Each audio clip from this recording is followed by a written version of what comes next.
this session we're going to deal with the whole area of climate change.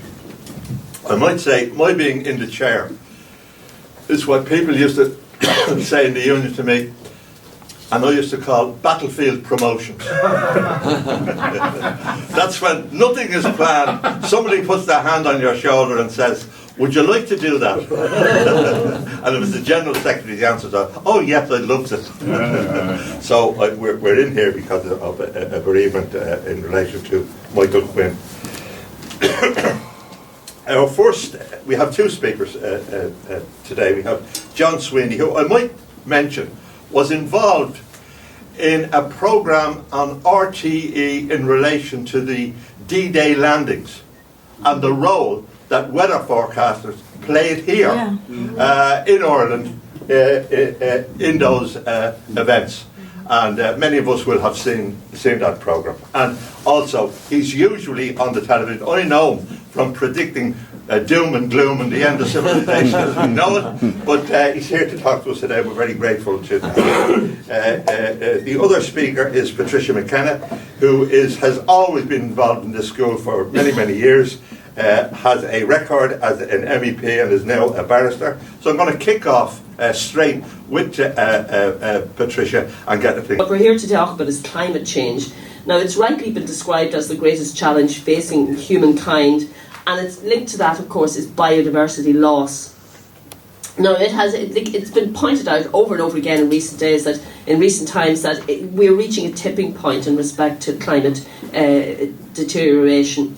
And I think nobody can deny that any longer. It's there, it's hitting us in the face. Now, I go back a long way in relation to my ecological and green sort of credentials.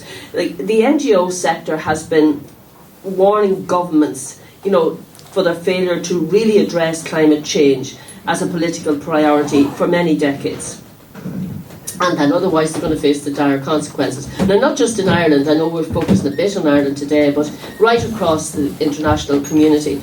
And successive governments in this country in particular have, they've been on notice of this problem for a long time, but they've dismissed us as either cranks, and then when they could no longer dismiss us as cranks, they've turned a blind eye or pretend to be tackling the crisis with the typical band-aid solutions.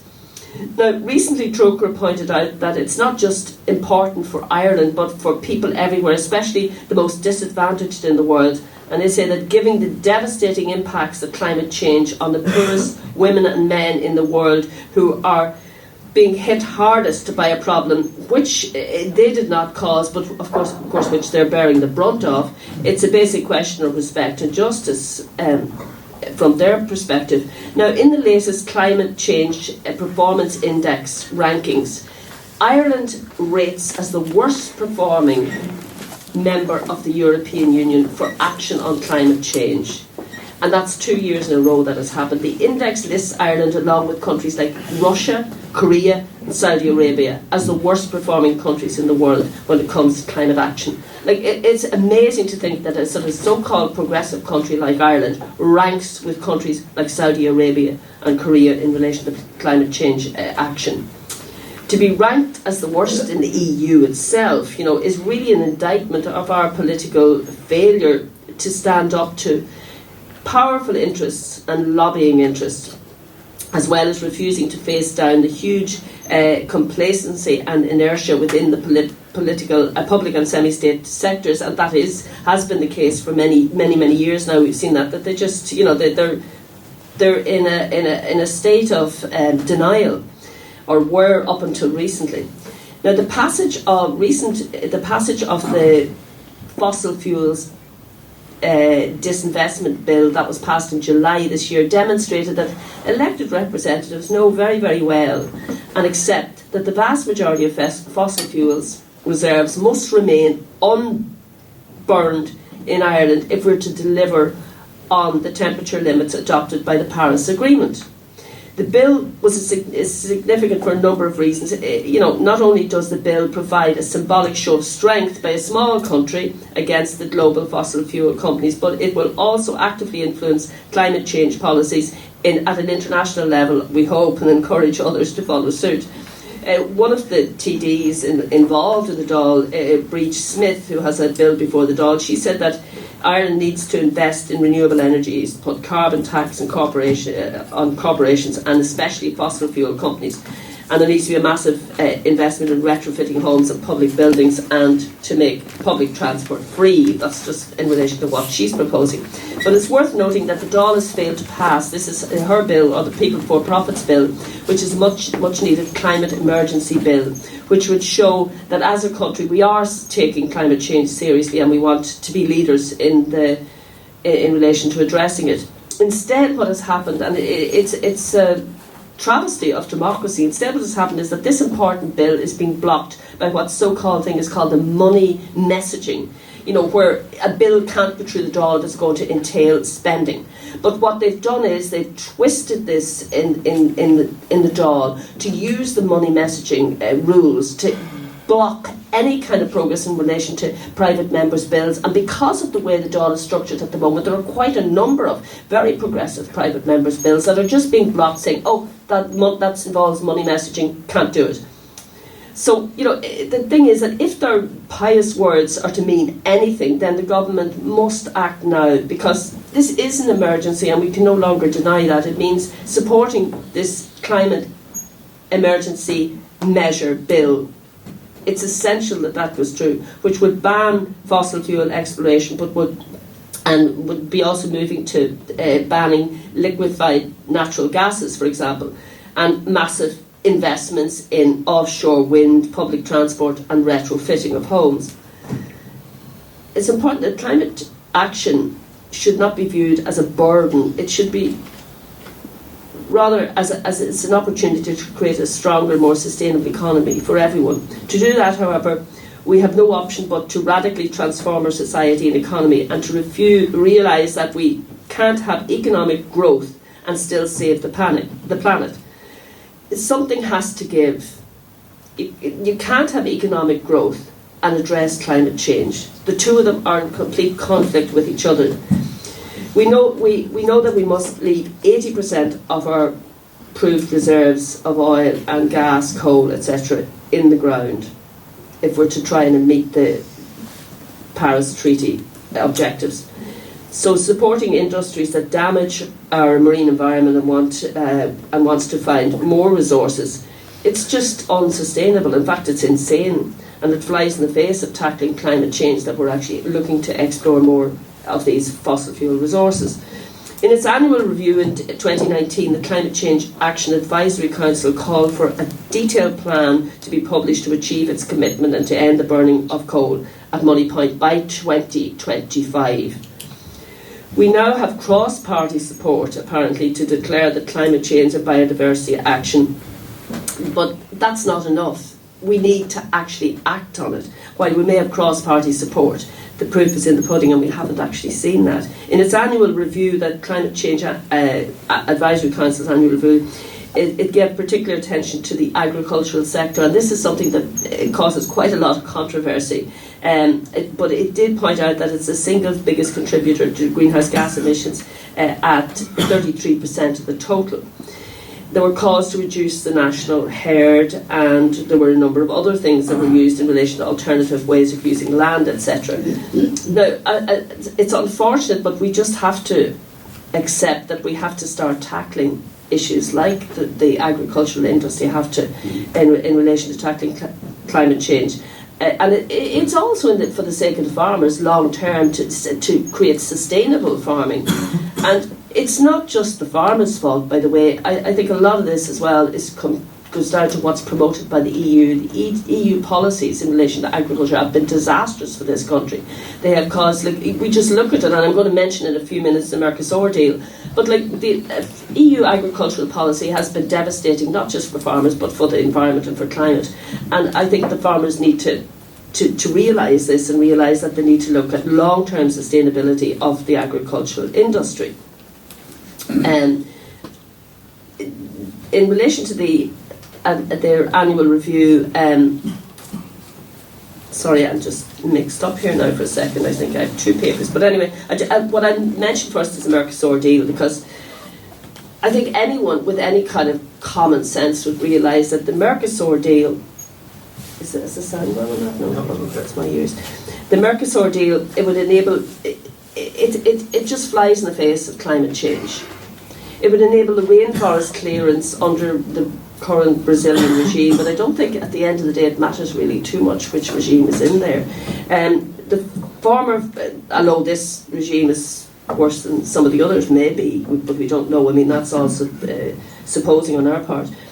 Former Environment Minister, the French former Environment Minister slammed the EU trade deal with the Mercosur countries, and he said it was completely contradictory to the EU's climate change goals.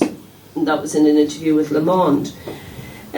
It's clear it will create an integrated market. This is what it all comes down to, an integrated market for 780 million consumers in the Mercosur countries.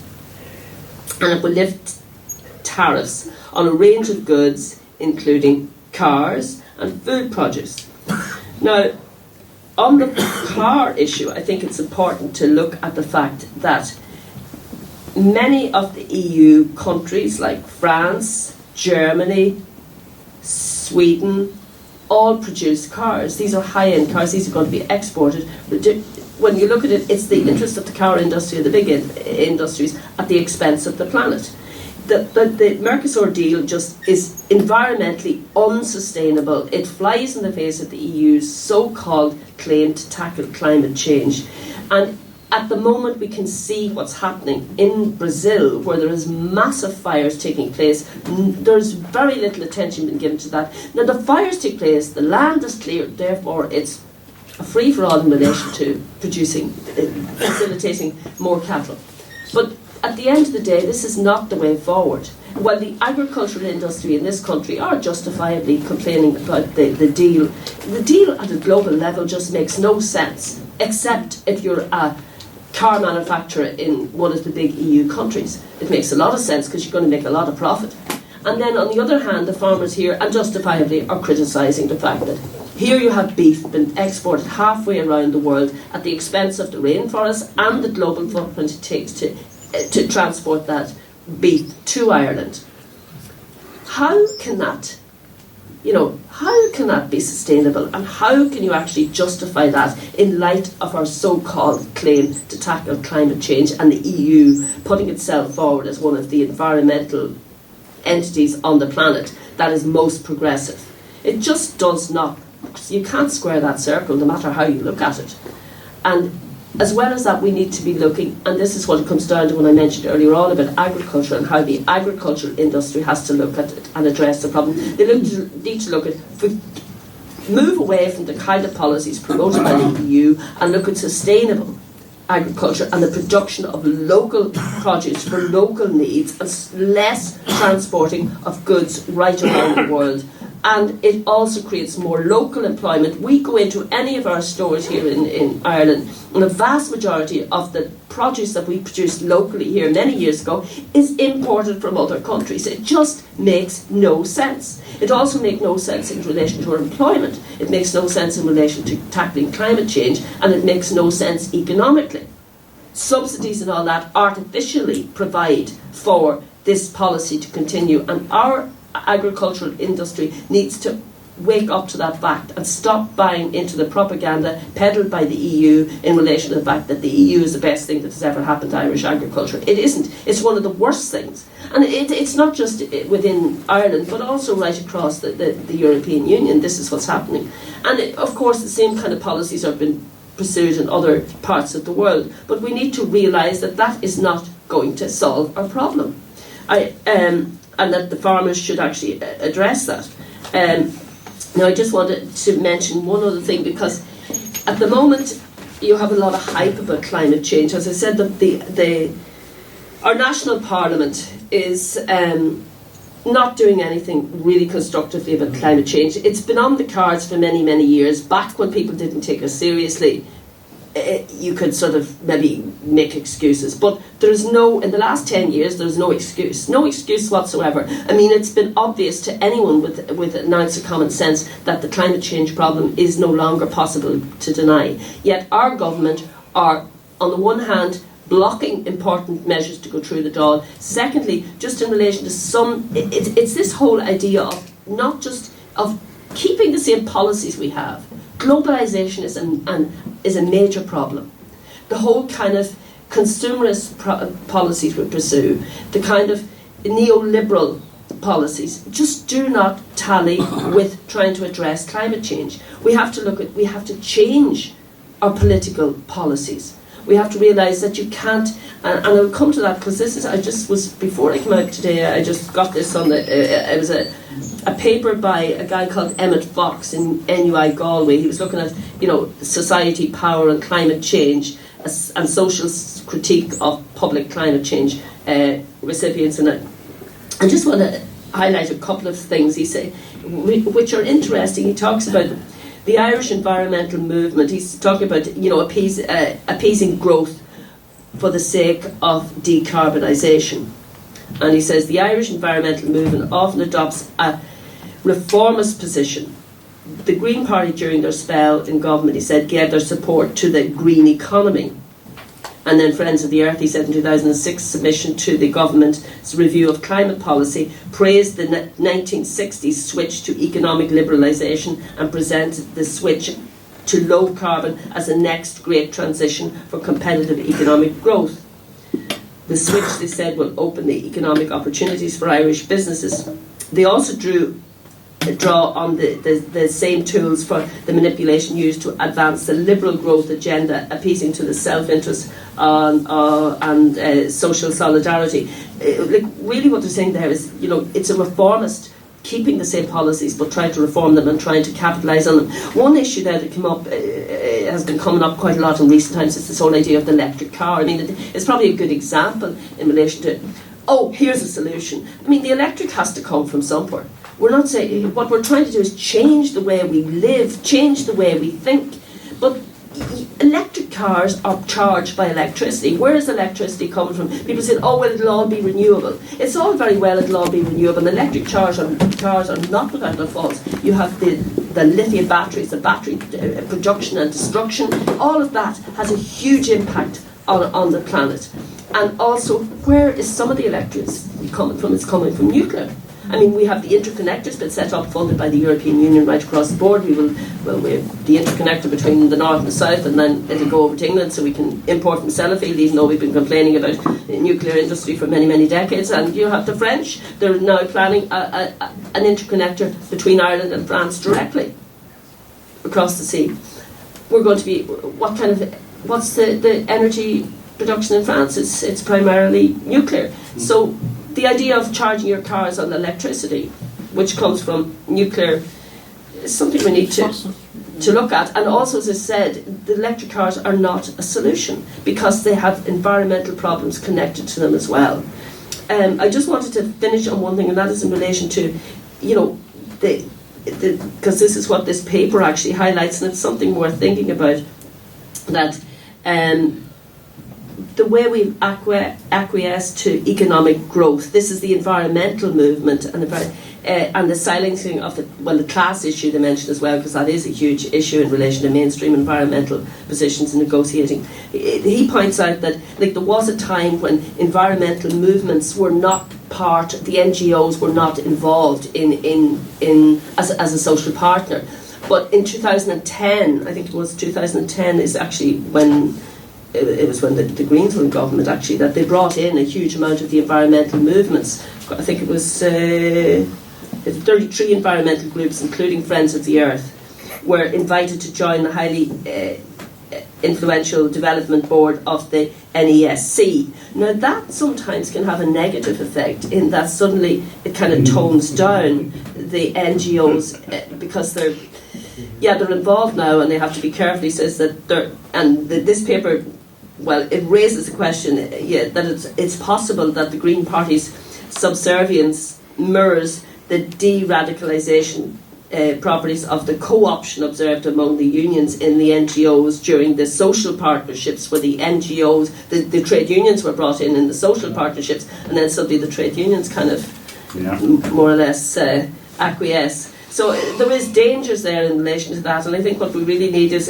a radical position and a radical change to the kind of policies we pursue, because otherwise we're not going to find a solution on a sort of a straightforward approach as it's structured at the moment. The government are failing on every front, and the Dáil is being used as a vehicle to prevent any further progress. But secondly, all of the parties and bodies that are pushing the climate change issue need to look at the type of neoliberal policies we have, and the fact that they just can't square the circle in relation to tackling climate change. We have to look at that, because it just doesn't work.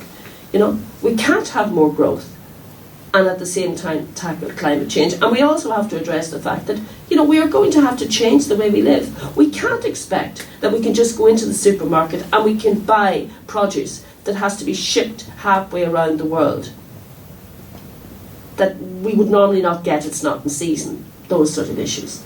And we have to look at the trade policies as well of the EU.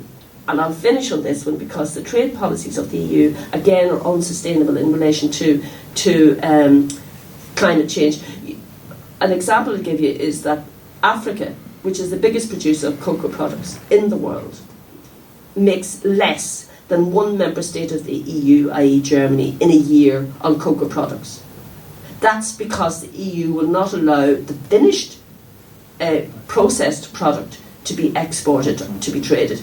Only the raw product. In other words, the raw, unprocessed material and nothing else. It would make a lot more ecological and environmental sense to allow the production of the products in the countries where the natural resource, raw material, comes from. And it would create a lot less environmental damage, in my opinion. But on that, I think I'll finish, because I may have I gone over time. Okay, all right, okay. Thank you.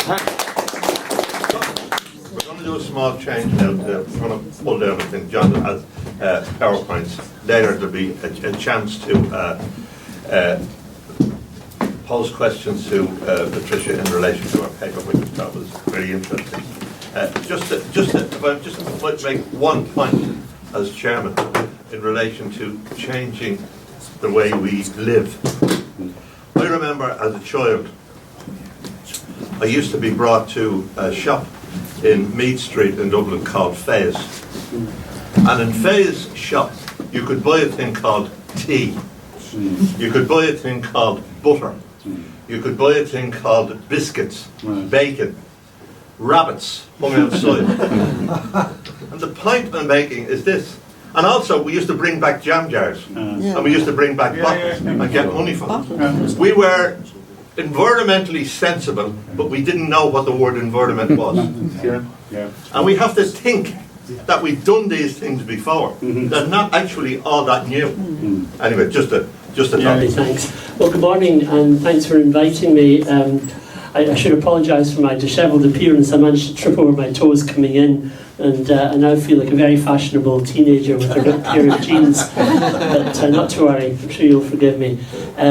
I worked for most of my life as a climate scientist, and as I did, I began to realise that the science message was not really getting through to people, and that we were facing the kind of problems that really were political, many of which Patricia has addressed in her talk. So I became increasingly concerned that we had to actually start looking at how to make more effective any political message concerning climate change if we were to make a difference in the end of the day in any shape or form. So I want to start my story really here by going back a long way. I want to go back to what was quite a seminal event in terms of transforming the way we looked at climate and transforming the way the countries of the world had changed from, if you like, a multilateral approach to the kind of populist national self-interest approach that so predominates today. And I think the switch to me came in Copenhagen, which was really built up at the time, about 10 years ago, as the seminal event where the world got together and tackled this problem once and for all, which gave countries certain quotas they had to adhere to in terms of emissions reductions, and which really marked, I suppose, the high point of multilateral approaches to tackling this problem. it was a very big affair, of course. All the great and the good were there. The conference was supposed to have about 15,000 people, and in the end 40,000 people rolled up, 115 heads of state.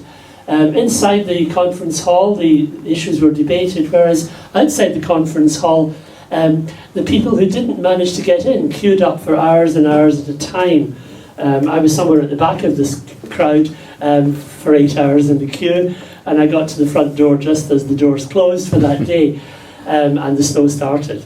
So it was a very important conference, but what happened was very disappointing indeed. It was obviously going to be a conference where the developed world and the developing world were going to come together, so it was intended. And of course the key players were the United States, with its newly elected president, and Wen Jiabao from China. And the conference really centred on how these two were going to decide how we were going to get through the necessary reduction in CO2 emissions, which would take us to what the IPCC had recommended was a safe area by the middle of this century, where we would not be encountering dangerous climate change. And of course the division was quite sensible. The developed countries, as the historic causes of the problem, were to bear the biggest burden. Their emissions were to fall by between 80 to 95%. We were to allow the developing countries a chance to develop further, but even there, reductions were seen as happening after about 2020. And this was the master plan for Copenhagen. It was a recognition, of course, that dangerous climate change was already affecting countries, especially in the developing world. Countries such as the great mega deltas of Asia, where rising sea level and subsidence of their land meant increasing numbers of homeless, increasing hazards, such as in Bangladesh, which with a 1 metre rise in sea level will lose about 25% of its country, of 160 million people in that country, with nowhere else to go in that crowded country. And of course, even worse in some ways was the cultural extinction, which was the fate of the small island states, the coral atolls of the Indian Ocean and the Pacific.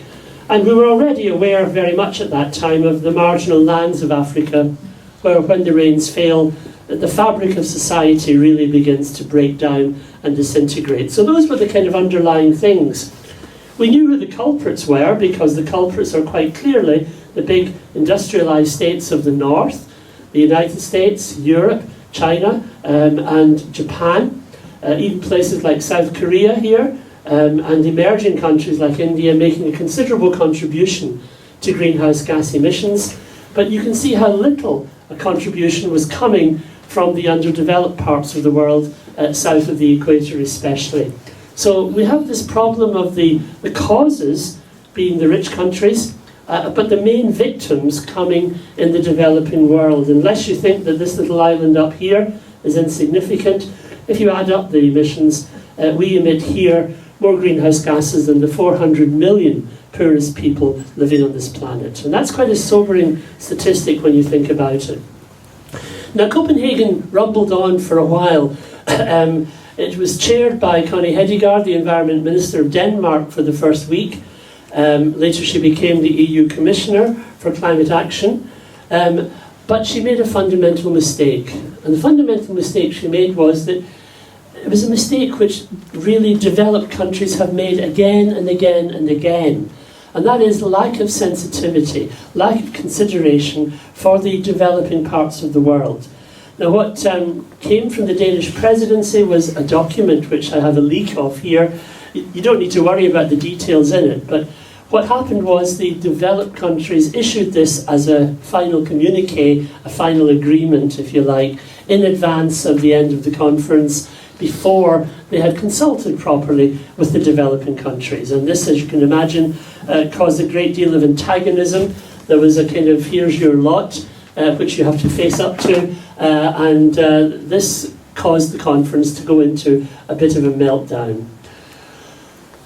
When I was there, I got the train out usually to the meeting, and this morning I went onto the train and the train didn't go anywhere, and I was told that the trains were stopped, the buses were stopped, the bridges to Sweden were closed. Nothing was going to happen until Air Force One landed, and Air Force One was bringing the relatively youthful Barack Obama to the meeting.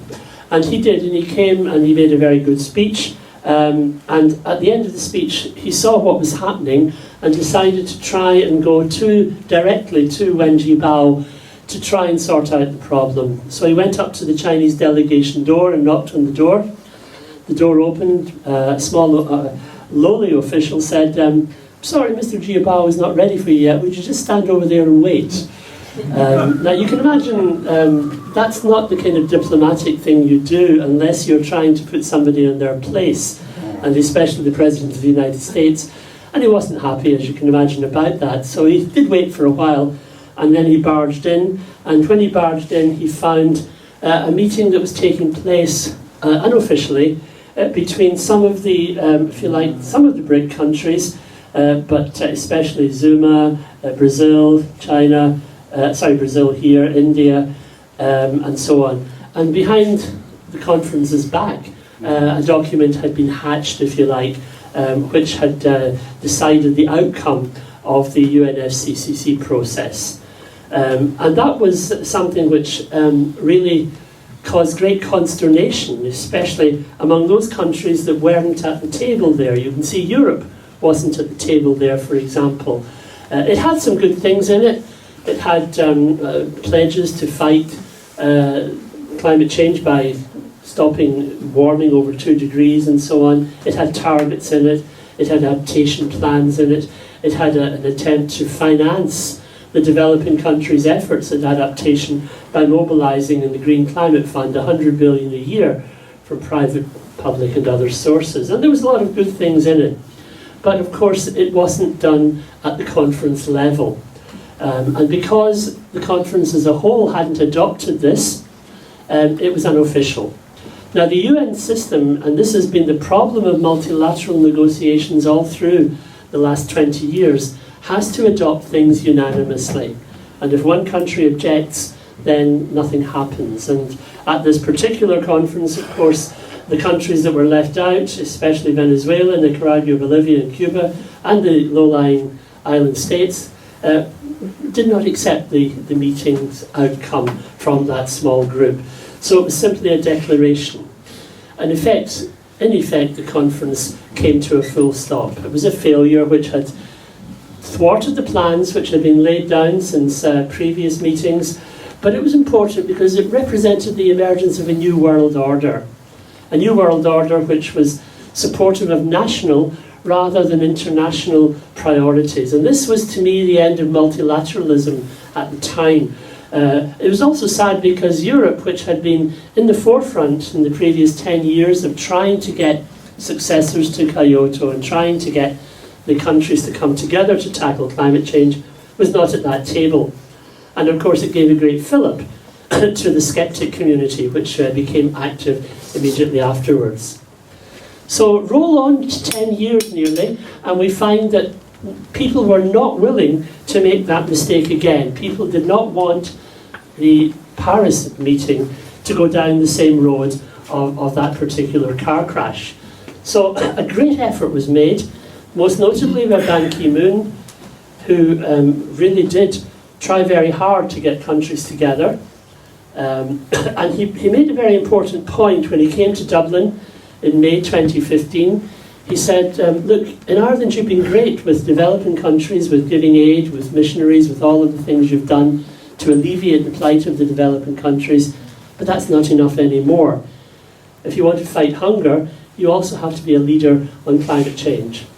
In advance of the conference, there was an agreement between President Xi of China and Obama. It wasn't a great agreement, but it did signal that the two biggest polluters in the world were at least willing to agree on emissions reductions. There was also choreographed from Laudato Si, the encyclical issued by Pope Francis, which was very influential, especially in Latin America, and which laid out the nature of the problem in stark, non-theological terms. It's a very good read. And of course there was President Hollande, whose popularity was at floor level, sought to try and resurrect his image by striding across the global stage and making France save the world. So the French diplomatic system did go into overdrive, and they worked really hard. They worked hard with all their ambassadors, including the French ambassador in Ireland, who was very active in the lead up to Paris, and it turned out he was one of the French negotiators at Kyoto earlier on, so he knew his stuff very well indeed. So Paris then did adopt a different approach. Multilateralism and top-down laws, if you like, on emissions reductions were replaced by a bottom-up approach. What can you do? What can you offer as a country? And that was the way in which Paris proceeded, pledges from individual countries. And in a sense it worked, because they did agree, of course, the historic Paris Agreement with and a commitment to hold global temperature to 2 degrees and to try very hard to hold it to 1.5 degrees.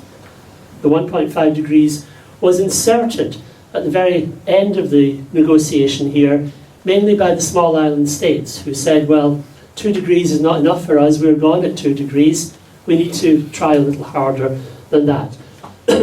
So the big thing about Paris is that every 5 years, those bottom-up pledges have to come back, and they have to be tighter and more demanding than they were the first time round. So there's a ratcheting effect every 5 years, which is, to me at least still, the best hope for Paris that we have, that we will eventually get to the point where we can tighten up what is currently a very weak agreement. It's a very weak agreement because it excludes aviation. The American Airlines, for example, would not play ball with within the aviation taxes. It excludes marine taxes. How do you tax ships in international waters? And they are very considerable. If you add up aviation and shipping, you get an equivalent emissions total to that of Germany or South Korea. So it's very considerable. Loss and damage was also something that was not formally included. I'd say it wasn't formally included because at the end of the conference we all waited for the final communique to come out, and there was a long delay. And first we were told it was lack of translation facilities, but it turned out the United States was being negotiated at the last minute to take out loss and damage from any reference in the agreement. Finally it went in on the express condition that the United States was assured that there would be no financial implications from loss and damage, which of course negates the whole point of the exercise. So a lot of things there from this voluntary agreement, but the point is that even if it worked perfectly, we still had to face, based on the pledges that had been received, a crash abatement programme if we were to get to the required reductions by the middle of this century to avoid, or to have a fair chance of avoiding 2 degrees centigrade. Why is that important? Well, it's important because we now recognise the tipping points which exist within that range 1.5 to 2 degrees. Most notably, we know that the coral reefs will be gone at 2 degrees, and we've heard this year the concern expressed by Australia, rather an understatement, of the problem that they're facing with their coral reefs. We know also that the alpine glaciers will face irreversible melting, that the Arctic summer sea ice, which this summer is at its second lowest level ever, will go as well, that the irreversible melting out of Greenland may well be underway. Now, Greenland will take several centuries to melt, but once it starts, it may not be possible to recover. And of course, even the West Antarctic ice sheet, we're now seeing beginnings of that melting out occur. So these tipping points in the Paris range, but above the Paris range, a whole host of other serious problems. And the point about these tipping points is that even the next generation may not be able to recover the lost ground, and the next generation after that. So we're making the irrevocable decisions today.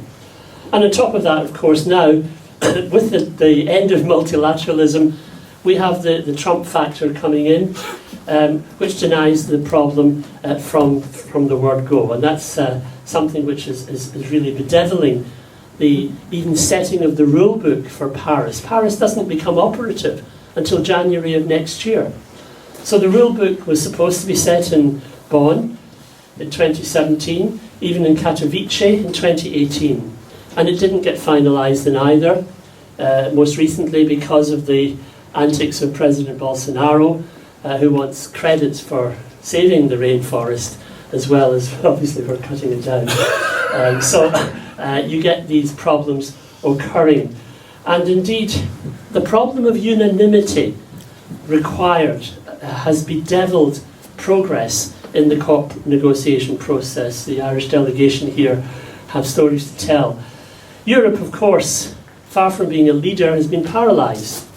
It's been paralysed by coal and cattle. And the Irish government have on occasion sheltered behind Poland in terms of not wishing to take the radical steps necessary to tackle things. So all of this really creates an issue in terms of the science, because at the Paris conference, the nations of the world asked the IPCC, well, tell us what 1.5 degrees means in terms of impacts for the world. That was something that was opposed bitterly. Even the process of getting the report requested by Saudi Arabia, only at the last minute did they agree. And when the report was published last autumn, Saudi Arabia refused to endorse it and refused to accept it until the last minute as well. And when it was presented to the COP's meeting in Katowice in December, Saudi Arabia, now having allies, of course, in the US and Bahrain and Russia, refused to welcome the science report, refused to welcome the science. This had never happened before at any of the 23 previous COP's meetings. And it was a kind of recognition of the denial of the science which was now coming from this group of countries. Why it was important? Well, the IPCC report said very simply, we're going to pass that 1.5 degree value sometime in the next 10 to 20 years, and that's the first threshold that we'll pass under present conditions, under present business as usual. If we want to avoid it, well, we have to start looking at really radical reductions, starting now, to get us to net zero around 2050.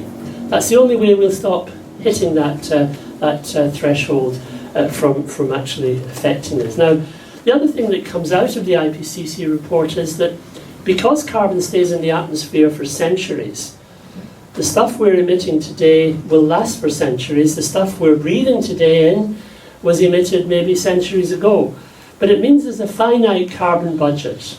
And that finite carbon budget means that if we want to stop 1.5 degrees occurring, we will exceed that finite carbon budget within the next decade with a 50% chance of failing to avoid 1.5 degrees.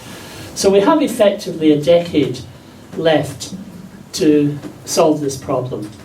If we want to avoid 2 degrees, we have probably 3 decades left to solve this problem.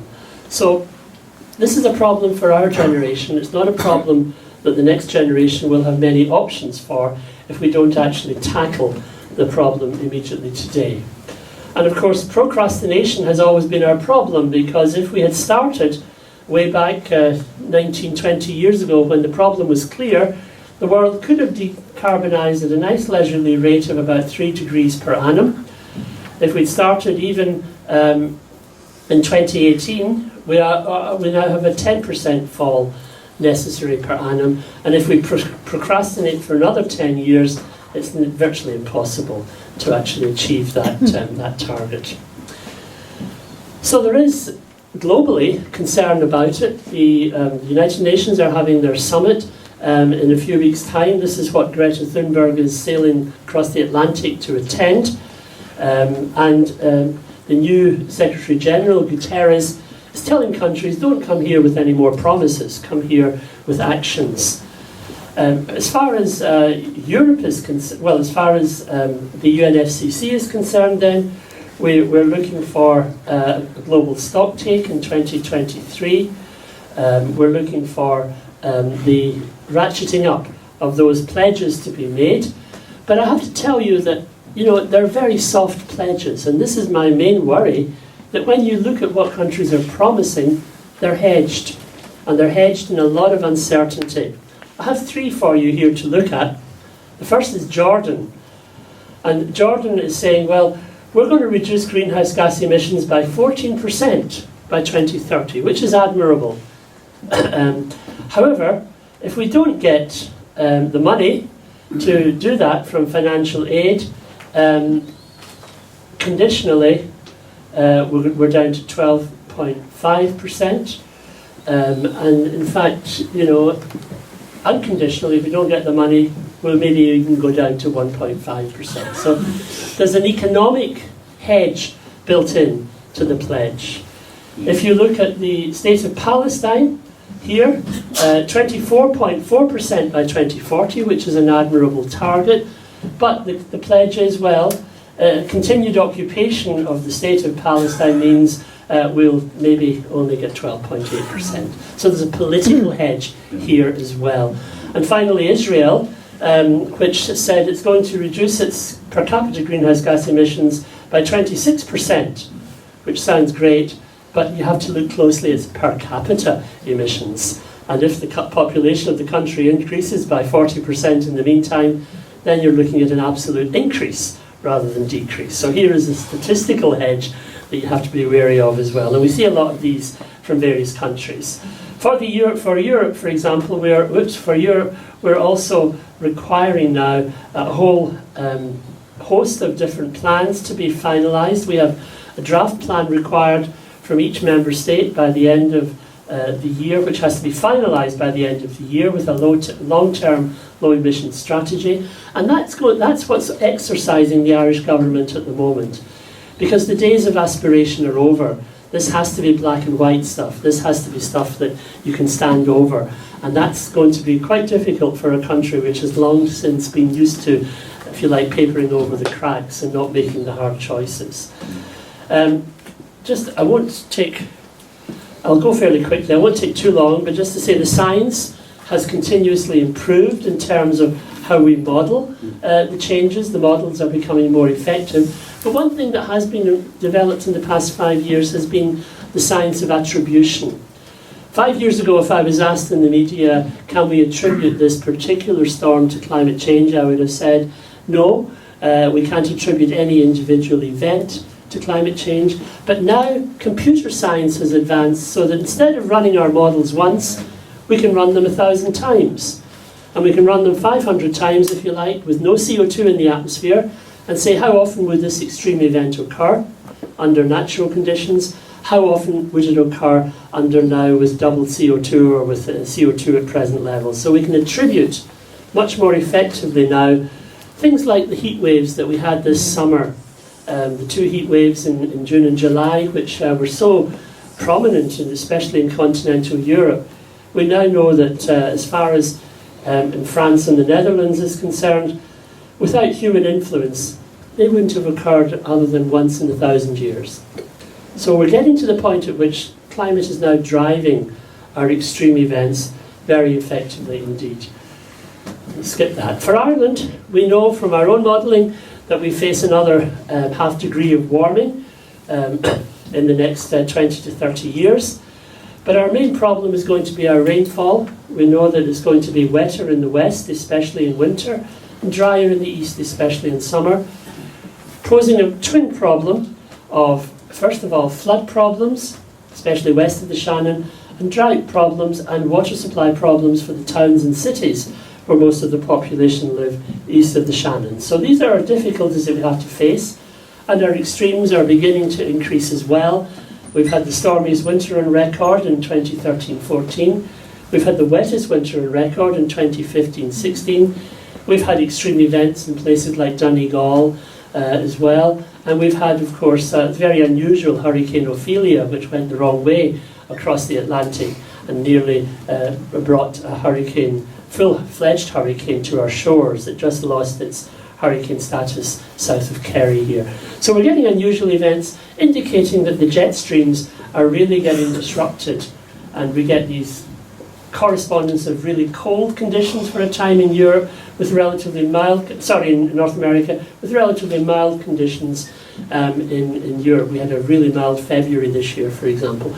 So the jet streams are getting messed around by the heating at the equator, becoming more in the way of unpredictable and volatile rather than kind of reliable than it was. And of course, we know that nature is telling us already of problems in the Arctic, where today, this is from yesterday, you could sail all the way to China around northern Siberia. You could also sail with a bit of ingenuity through the Northwest Passage to California and to South Alaska. So the world is changing very quickly indeed, and that's why even in Ireland we have to face issues of how are we going to cope with the loss of habitat in our bogs, our salt marshes, the valuable Machiar coast of Connemara, and indeed for our upland areas where species can migrate for a while to cooler climes, but ultimately will be rendered extinct. So the things we take for granted in our natural world, the curlew, for example, down to 160 breeding pairs at the moment, nearly gone.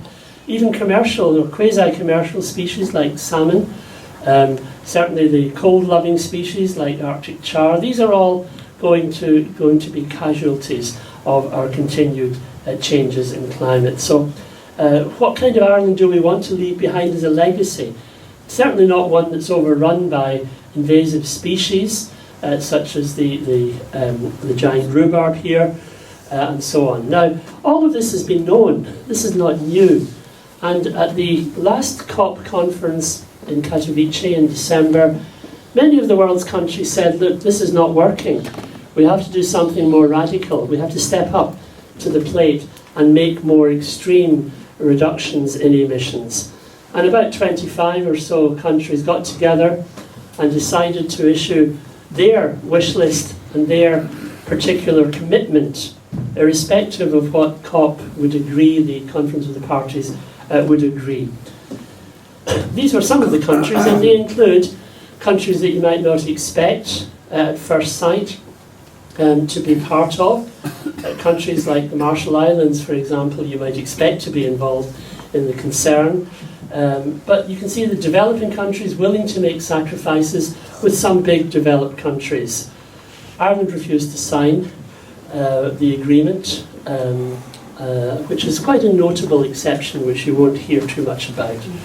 And as Patricia was saying, Ireland is way down here in number 48th place in the league table of what countries are doing about climate change. It's not far off the bottom.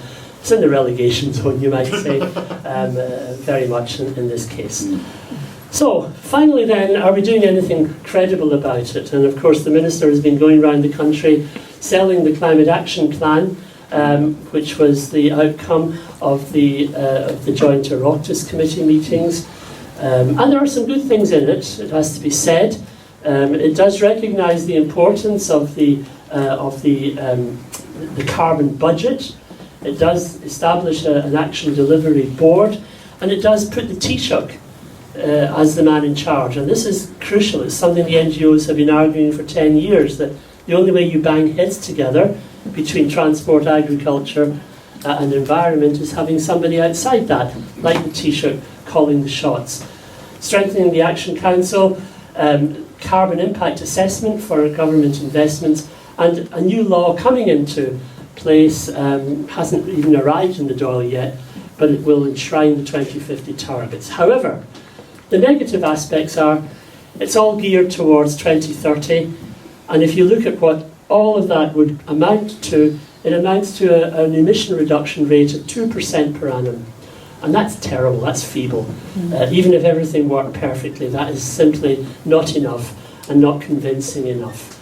The economists have run amok in terms of this plan. Climate change seems to be purely an economic problem, with fancy marginal abatement cost curves driving all of these actions. But of course, climate change is more than economics at this stage in the development.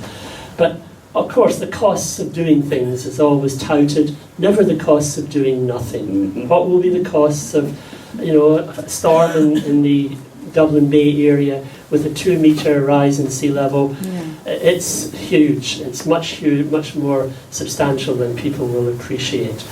And of course, we've seen a watering down of the Citizens' Assembly recommendations, which were good. The joint Oireachtas outcome, which was dilution of the Citizens' Assembly, but still positive, and the Climate Action Plan, which is a further dilution even of the Joint Oireachtas Committee. So it's really not working properly. And of course, behind it all, there are very powerful vested interest groups at work. Patricia mentioned the offshore oil explorers who are really in there in the department almost on a daily basis lobbying. We have very powerful groups, for example, in agro-food, who can employ Saoirse Ronan, for example, to do adverts encouraging a 50% increase in milk production under Harvest 2020 and an 85% increase in agro-food exports. So the drivers are there, and the drivers are not necessarily being tackled by government properly. I just want to show you two maps here because I'm nearly finished. Yeah, I'll finish quickly. Just to show you the two halves of agriculture in Ireland. First half here are the farms which get large amounts of money from Pillar 2 in the Common Agricultural Policy, which are designed to protect the environment. And you can see the 80 to 90% of their income comes from those sources west of the Shannon. Very limited amount, maybe 1/3 to a half east of the Shannon. And then the average total cap payments per county, and you can see that west of the Shannon, they're getting maybe 8,000 to 10,000 euros. East of the Shannon, they're getting anything of double that. So we have two halves here. We have the big commercial intensive farms, and we have the family farms, mainly beef farms in the west. And you can guess where the lobby group is most powerful in the Common Agricultural Policy negotiations in Brussels. It is certainly, these people are looked after, I think, a lot better than the people in the west of Ireland. Just a final thing about the plan. The public are not really aware of just what radical changes are implied, even in that rather poor plan. And just to mention that, we're looking, I believe, at a reduction in the national herd of 1.5 million. That won't go down very well. We're looking at about another 1,000 wind turbines. The electric cars total is very ambitious, as Patricia was hinting. There's a ban on petrol vehicles and diesel vehicles to come in within the next 11 years. And the retrofit total of 45,000 houses a year. Well, we're not even anywhere near that at present. And we're not anywhere near 600,000 heat pumps to have it been achieved by 2030.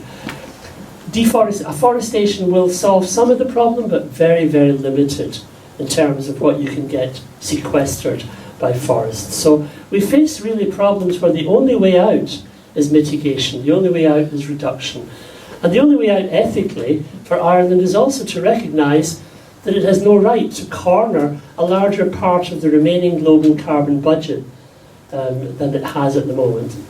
The estimates coming out are that Ireland will enter a situation of carbon debt to the rest of the world within the next 5 years. And that's quite an ethical problem that I think will become more common. Young people have grasped this problem. Litigation is improved. Litigation, the climate case will be adjudicated in the coming week. And there have been some success stories in Europe. And divestment, which has been really quite an important part of the NGOs campaign over the past few years, has grown enormously to now encompass a great deal of the, if you like, groups in society, be they some governmental organisations, but especially the education sector and the foundations. So when you look at divestment, one of the success stories in reaching this figure of 5 trillion now of people divesting their investments from fossil fuels, we have a success story that we managed to become the first country in the world to divest our sovereign wealth fund, largely because of the way the Dáil is made up at the moment, which gives independents a bit more power than normal. But when you see people like the Rockefellers divesting, you know the writing is on the wall. You know how they made their money, and therefore there's things happening there. So things are happening, and my last slide is just to remind you that the young people of the world are now mobilising very quickly indeed. They are now convincing their parents and their grandparents that they don't want a legacy left behind, which gives them no options for the future. So there will be a very big action across the world on the 20th of this month. And, you know, we have, ironically, a change in public attitude driven by a 90-year-old man called David Attenborough and a 16-year-old girl called Greta Thunberg, who have, between them, achieved a lot more than scientists and politicians, I think, have in the past 20 years. Thank you.